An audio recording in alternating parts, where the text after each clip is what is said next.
Today's podcast is about connecting on a small scale with people. Something I learned 2 weeks ago after having gone to a rave, which I thought was supposed to be super fun and highlight the weekend, which it wasn't. It was actually something else. Stay tuned. Introverted intellect, helping you overcome shyness, social anxiety, depression, and utilizing the power of being an introvert. Welcome to Introverted Intellect, a podcast for introverts. I learned something really interesting not this weekend. It was 2 weekends ago. 2 weekends ago, I went to a rave, and it was funny.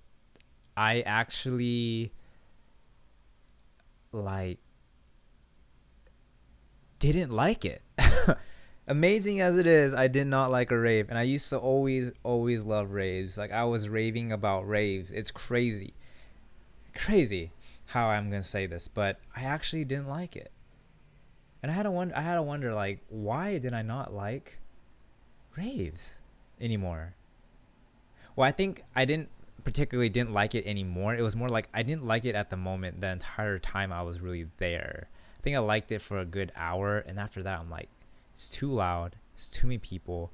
My girlfriend's just sitting down right now. She's not really having fun. And I don't know. I enjoyed myself for a good hour or so. And I tried to force myself enjoying it, but it was forced dancing for me. I was tired. The music, I had to put these earbuds in to not ruin my ears. I know I feel like an old guy, but I just have to do that because I really value my hearing, and I always listen to music anyways with my headphones on. So I have to make sure I protect my ears. I really love music, and I want to listen to music though. So tons of people at my place before we leave, we rave till like 2 a.m. or 1 a.m. whatever when it's over. Came back home, was dead tired. My brother and his girlfriend were on Adderall, so they were just super talkative and loud, while my other half of the folks were trying to sleep. It was a mess that night, and I woke up in the morning just super tired. And I had to go drive to Sacramento, about 2 hours away to visit another friend. It was interesting, actually. I realized something this weekend after all of that ordeal. Basically, when we went to go visit, I was really tired, so that first day was really bad. The second day, however, though, before everybody had to leave, I ended up we went to a boba shop, just hang out, play some games, and after playing games, this is what I realized. I realized that connection that I had at that moment was the most fun I've had. It was the most fun I've had that entire weekend, where I wasn't super tired, where I was, I had good sleep that night, and all I did was just play this board game with these people, who, that were visiting from a different city. And in that moment of playing board games, I realized that this is where I feel most alive, where I feel most happy, is when I could laugh and connect with these people around me.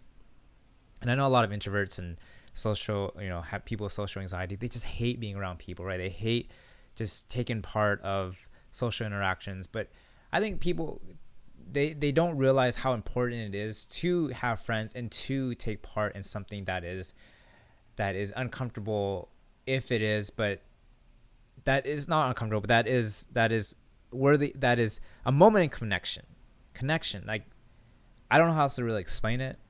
It's just a group of people where you can enjoy your moment of life with, a moment of time with, a moment where you can connect and ask questions. Like, we played this board game called Would You Rather, and we say, would you rather do this or would you rather do that? And you have to determine how, like what people would choose, A or B, which one it is, which one is it.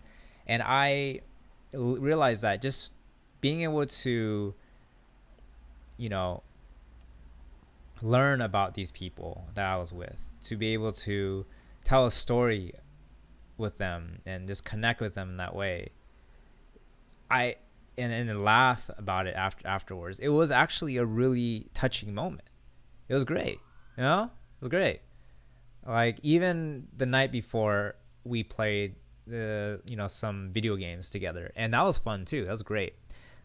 It's not as deep of a connection, but nonetheless, it was just a small time together that where we could just hang out at, or even karaoke. Like we did that too. These times weren't as impactful, but nonetheless, they were so much more fun to be able to have this kind of fun with people, to have that chill time together.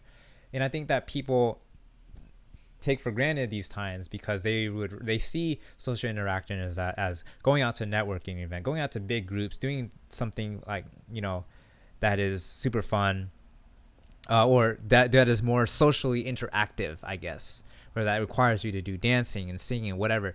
I think people have to understand, like, that's really not it. You can connect with one person, two people, in your own comfort, your own, this zone of people that you already know, and have tons of fun doing it. That's why people love family time. Like when they go back to see family, they know that there's a connection. That's home. It's being able to exchange vulnerabilities and tell stories. Like that is really what makes people feel happiest, I feel. And people take advantage of it. People take for granted of it all the time. So I guess my tip, this Thursday tip, is for you guys to go out there and find who the closest people in your life are, and connect with them on a personal level where you could exchange these vulnerabilities and tell stories as I did, or play some board games and just hang out. It's nothing too extravagant, nothing too like, oh, we're going to go to this event, we're going to go walk around a museum. No, you don't have to do that. You can just sit at home, play some games together, play some board games, whatever, talk, have deep conversations. These times are priceless moments that are they often just, people take them for granted, and like they become depressed because they're like, they don't know what to do with their lives. They don't know, like, what is life, blah, blah, blah. And like in the end, to make yourself vulnerable to these people in your life is actually a good step forward into helping yourself feel a little bit better about life, that you can cope with life a little bit better. Anyways, I think you guys get the point, and I think that, and I hope that you guys take advantage of this, and hope that you guys take my advice, and something that from what I learned in my experience is that there's a lot of value in just a few people in your life that you can just hang out with and just have your introverted fun with. You don't have to go out to a bar or whatnot. Just talk, laugh, tell stories, tell jokes, get to know one another, and you'll feel a little bit happier. You'll feel fine, Anyways, I don't want to keep going on. This is a short podcast. Thank you guys very much for listening. Introverted Intellect with Johnny Raxa, and I am out. I'll see you guys next week. Peace.